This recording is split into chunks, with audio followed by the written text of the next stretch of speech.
8. dzień życia chłopaka z punktu widzenia judaizmu jest niezwykle ważny. To wtedy zostanie obrzezany i nadane mu zostanie imię. Kim jest Mochel i kto uczestniczy w tej ceremonii? Nazywam się Damian Pisarski, jestem przewodnikiem w Muzeum Historii Żydów Polskich i zapraszam Państwa na tę opowieść. Historia związana z obrzezaniem liczy sobie 4000 lat. Zostało to już wspomniane w Księdze Rodzaju. Przymierze moje, które zawieram między mną a Tobą oraz Twoim potomstwem, będzie trwało z pokolenia w pokolenie jako przymierze wieczne. Wszyscy wasi mężczyźni mają być obrzezani. Będziecie obrzezywali ciało napletka na znak przymierza waszego ze mną.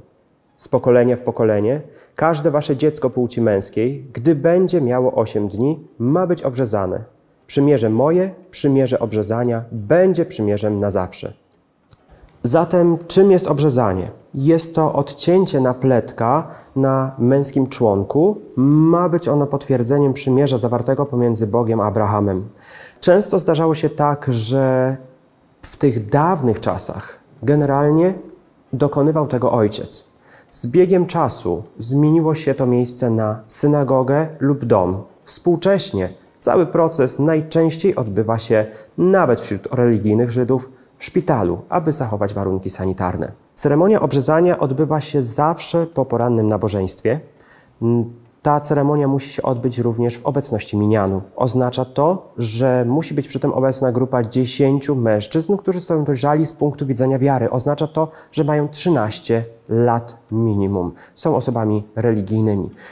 Tak jak w większości modlitw, właśnie ten minian musi być spełniony.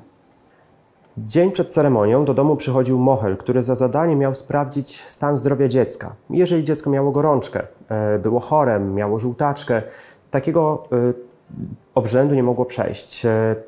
Potem, po wyzdrowieniu, 8 dni musiało minąć, aby ceremonię można było przeprowadzić. Jeżeli dziecko choruje na hemofilię, proces obrzezania nie może się w żaden sposób odbyć, bo zagraża to jego życiu, ale cały czas pozostaje pełnoprawnym członkiem społeczności żydowskiej. Kto uczestniczył w ceremonii obrzezania? Przede wszystkim musiał być to Mochel, Żyd religijny, który miał do tego predyspozycję, aby taki zabieg przeprowadzić. Obecnie najczęściej tą osobą jest lekarz i ten zabieg odbywa się w szpitalu, aby spełnić wszystkie warunki higieny. Drugą osobą, która była niesamowicie również ważna, był sandak, czyli osoba, która trzymała chłopca podczas procesu obrzezania. No i jeszcze gość specjalny, ważna postać, prorok Eliasz, nazywany Aniołem Przymierza, któremu również ustawiano w pomieszczeniu fotel. Obok fotela dla sandaka stał fotel dla proroka Eliasza. I wtedy też bardzo ważną rolę odgrywał kwater i kwaterina.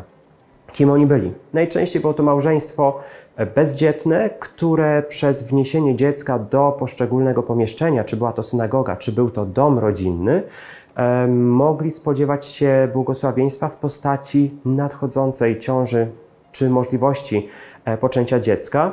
Wnosili to dziecko, kładli najpierw na fotelu proroka Eliasza, a następnie wkładali to dziecko w ręce sandaka. I rozpoczynał się obrzęd obrzezania. Wtedy też po modlitwie Mochel przystępował do działania. Po zabiegu Mochel odmawiał błogosławieństwo, a następnie po raz pierwszy podczas błogosławieństwa wina wymawiał imię chłopca. Cały obrząd związany z obrzezaniem również jest momentem, kiedy po raz pierwszy chłopiec zostanie nazwany z imienia. To jest imię, które będzie wykorzystywane we wszystkich sytuacjach związanych z religią, również we wszystkich dokumentach religijnych i to będzie też to imię, którym zostanie przywołany do wstania z martwych podczas zmartwychwstania. Rodzice dbali o to, żeby imię chłopca nie zostało poznane wcześniej, przed obrzędem obrzezania, ponieważ przyjmuje się w tradycji, że moment obrzezania to jest ten moment, kiedy w pełni ludzki charakter chłopak przyjmuje i od tego momentu, kiedy imię zostanie przedstawione, staje się też pełnoprawnym członkiem społeczności żydowskiej.